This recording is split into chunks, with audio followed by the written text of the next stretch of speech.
Right, so welcome back to another video on this channel, and in today's video I'm going to be reacting to my Premier League predictions for the 2019-20 campaign that I did last August. So yeah, of course, like Manny, I managed to do my Premier League predictions for the season just gone by in the 2019-20 Premier League campaign. So yeah, the Premier League season has of course just ended, and last August I did manage to get my Premier League predictions in for the season, and that is what I'm going to be reacting to in this video, of course, as I said. And a quick disclaimer before I get into this, some of these predictions are decent enough, and then there's some not so decent ones, let's just say that. So yeah, let's just get straight into this now. Starting off with the bottom team in the Premier League, and I think that will be Brighton and Hove Albion. Okay, so not off to the best of starts, I think it's fair to say. I did predict that Brighton and Hove Albion would finish rock bottom of the Premier League. They did finish 5 places higher in 15th. And yet, to be honest, I didn't really think that Graham Potter would be able to do this much in his first season, especially with the attacking brand of football that he's just implemented. And normally, of course, that attacking football doesn't really manage to keep teams in the Premier League. However, Graham Potter's done a very good job at keeping Brighton up. They've played some decent football along the way, and I think they're only going to get better as well over time. Also, the fact that they finished the 2018-19 campaign absolutely dreadfully under Chris Hughton was definitely another alarming sign for me to predict that they'd go down as well, but in the end they stayed up, and yeah,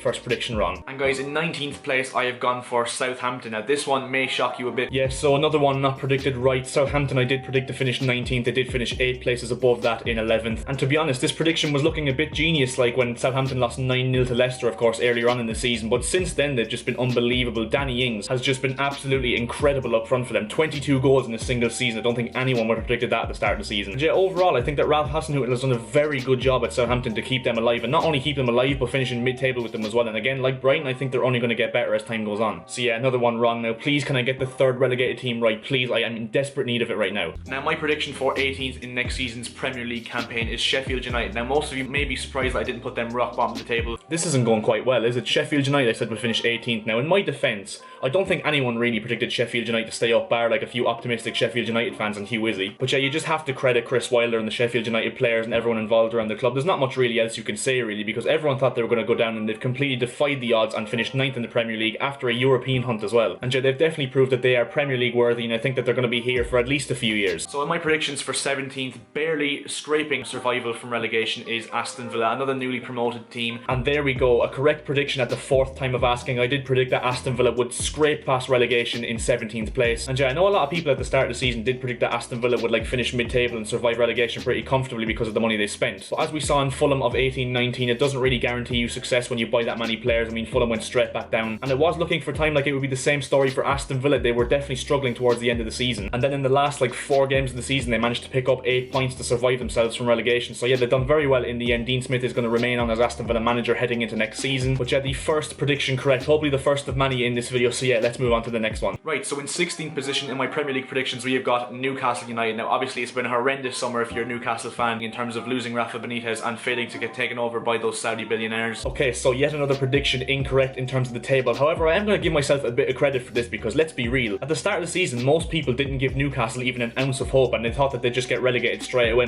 under Steve Bruce. But to be fair, Steve Bruce has done a very good job there, and I don't understand why he gets the amount of stick he does. I mean, I know Newcastle fans loved Rafa Benitez and stuff, but Steve Bruce has done a very underrated job at Newcastle, and of course they did finish 3 places higher than I did predict them in the end, in 13th. And yeah, with the prospect of a Saudi takeover in the summer, things are looking very good for Newcastle, of course, if it actually goes ahead. But yeah, sturdy mid-table finish for Newcastle and 3 places above where I thought they'd finish. Now for 15th, I think it will be Crystal Palace under Roy Hodgson. So close with this one, I was so close. I said Crystal Palace would finish 15th in the Premier League. They finished 1 place above that in 14th. And let's not get it twisted here. If Wilfried Zaha had left Crystal Palace in the summer or in January, Crystal Palace would have easily been fighting for relegation. Now I know he didn't have the impact he has had in most seasons last season, but even still Wilfried Zaha is by far their biggest player at the club, and I think that if he had left in the summer or in January they would have definitely been fighting to avoid relegation. I'd say they'll take 14th position, and the fact that Zaha is now probably going to leave in the summer, I think it's worrying times for Crystal Palace if they don't get the recruitment right. But yeah, I'm going to just say this was like a half point, because really the mid-table teams from like 10th to like 17th are really hard to predict, so even if you get 1 place off it's pretty good. So guys, in 14th place I've gone with Burnley. Now obviously the kings of stability in Sean Dyche. And yeah, yet another prediction I failed to get right. I predicted that Burnley would finish in 14th place, lower mid-table, and they did actually manage to finish slap bang in the middle of the table in 10th. Another brilliant season for Sean Dyche and Burnley. I mean, Sean Dyche, when is he going to get the credit he deserves as one of the top managers in the Premier League? And just another brand of football that Sean Dyche Dyche does choose to play at Burnley isn't really liked by many, but with the limited resources he's been given at Burnley, he's done an absolutely phenomenal job, and even in past seasons as well. Yeah, overall a prediction I failed to get right once again. Burnley did manage to finish 4 places above where I finished them in 10th, so another great season for Burnley. Now in 13th I've gone with pretty much a wild punt out from the blue, and that is Norwich City. And here we go, the first absolutely diabolical prediction of the video. I said that Norwich would finish 13th in the Premier League and that they would have a never say die attitude and play a good brand of football. And for parts of the season they did actually show aspects of playing good football towards the season. Overall their defence was just absolutely horrific, and they did manage to finish bottom of the Premier League on 21 points. And yeah, I actually watched Norwich a lot in the Championship last season, and I thought they were very good, and that's why I thought that they'd translate that football into the Premier League. But yeah, overall it did manage to work out. It was a gamble I took and it was a gamble that didn't pay off, and yeah, Norwich finished 7 places below where I predicted them. In 12th place I have gone with Watford. Obviously they wouldn't be that happy with it because they'll probably end up seeing as going backwards. And following up on Norwich, another team that I predicted finishing comfortably in the table and also went down, it was Watford, who finished 7 places below where I said they'd finish in 12th. And yeah, Watford kind of did surprise a lot of people in the 2018-19 season under Javi Gracia. They did manage to get to an FA Cup final and nearly finish in a European place. And yeah, that's why I thought that they just wouldn't get relegated this season. I don't think anyone really would have predicted they would have got relegated this season, but now that I think of it in hindsight, you really can't trust how that club is run. I mean, Watford sacked 3 managers in the entire season. Of course, Javi Gracia, Quique Sanchez-Flores and Nigel Pearson, with Hayden Mullins taking charge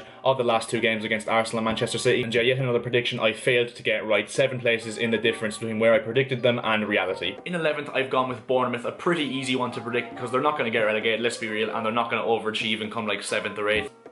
I actually can't believe I said that. I actually can't believe with my chest I said that Bournemouth had no chance of getting relegated. Well, how that turned out to bite me in the ass, because of course Bournemouth did get relegated, finishing 18th place, getting relegated on goal difference on the final day by Aston Villa. And yeah, I did think that Eddie Howe's Bournemouth had enough quality in the squad to comfortably solidify a mid-table finish, but in the end they did manage to get relegated, so yeah, another prediction horribly wrong. In 10th place I've gone with one that you'll probably be shocked with, but I've gone with Wolverhampton Wanderers. And yeah, yet another one that I look stupid now for predicting. I said that Wolves would finish slap bang in mid-table in 10th. They did manage to finish 7th, replicating the success of the 2018-19 campaign. And yet, to be fair, there's not many explanations I can really use for this, because I definitely did underestimate the overall quality of Wolves' squad, like the likes of Adama Traore, Diogo Jota, Raul Jimenez, Ruben Neves. I could go on forever with the quality of their players. And yeah, I did think that second season syndrome, coupled with the distraction of Europa League football, would kind of knock them back a bit in their second season in the Premier League. However, I give massive credit to Wolves, because although they did finish 7th, they were also fighting for the Champions League qualification for most of the season and just fell off towards the end. So yeah, Wolves 3 places better off than when I predicted to finish, and yeah, this is just not going well at all halfway through the table. So in 9th I've gone with West Ham United, another team that are kind of going to be in and around the top 6 to mid-table kind of ranks. Well, another one that's gone absolutely horribly wrong in these Premier League predictions. I said that West Ham would finish 9th, they finished 7 places below that in 16th place and just managing to survive relegation in the last few games of the restart. And yet for some reason I just thought that the signings of the likes of Pablo Fornals and Sebastian Haller, coupled with the squad that they already have with the likes of Issa Diop, Felipe Anderson, Declan Rice, I don't think many people really predicted they'd be so low down the table for the majority of the season. And of course the season that Manuel Pellegrini did manage to get sacked, and of course then David Moyes did take over and managed to just about secure them safety in the Premier League. So yeah, another prediction gone horribly wrong. Some of these I said at the start of the video are just absolutely horrendous. Now this is where it gets interesting. We move into 8th place and I've got Leicester City. I would have had Leicester 7th, and personally before the transfer window opened I thought Leicester were going to break into the top 6 this season. I thought they were going to do a madness, but in my opinion they've underachieved in this transfer window. And yeah, I did predict that Leicester would finish 8th in the Premier League. Another one that I don't really know how to feel about, if I'm honest, because yeah, Leicester did exceed expectations in the end according to my predictions. They finished 3 places higher than I predicted them in 5th. But yeah, let's be honest, as I've said multiple times in these last few videos, Leicester have really bottled Champions League places. They really should have qualified for the Champions League with the position they got them in. But yeah, another one I've got really badly wrong, because I didn't think that Leicester actually strengthened their squad enough in the summer, and I thought the fact that they didn't replace Harry Maguire, but Çağlar Söyüncü actually managed to do a very good job filling in for him in that team, which another prediction that hasn't gone my way, of course. I didn't think that Leicester would actually break into the top 6, and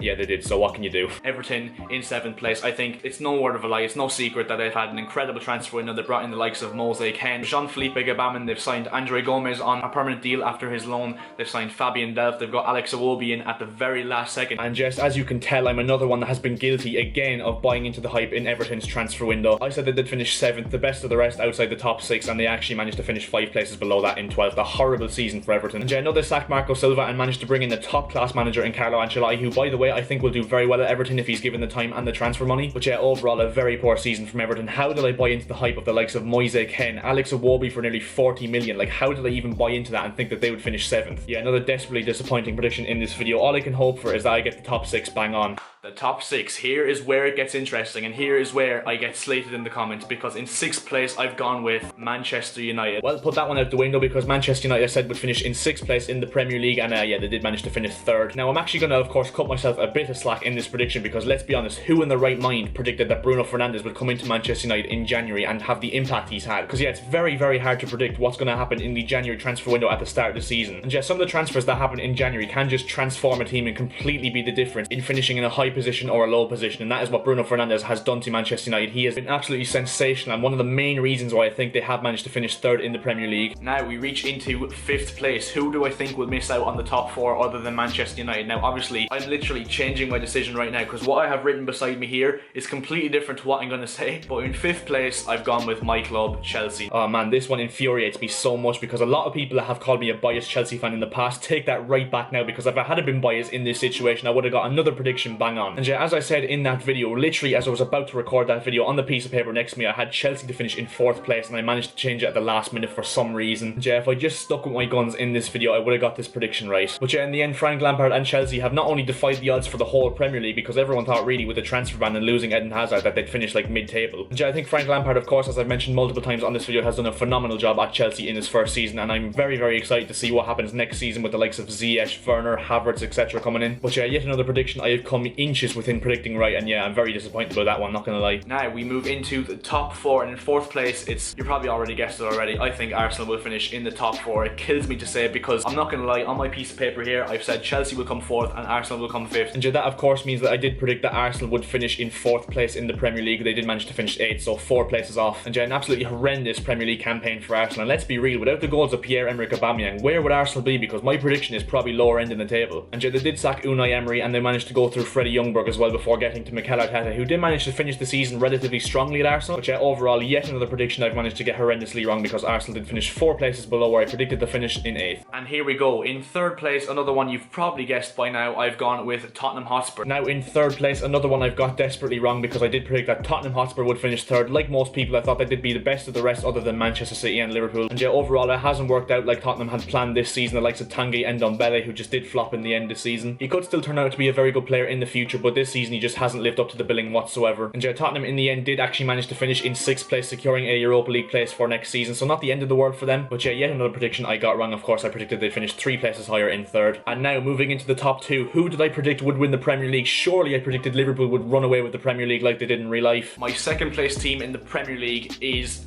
Liverpool. Don't take my word for this, right? But a mad prediction coming into you right now. I think Liverpool will struggle this season. I really do, and I was tempted to put them in 3rd.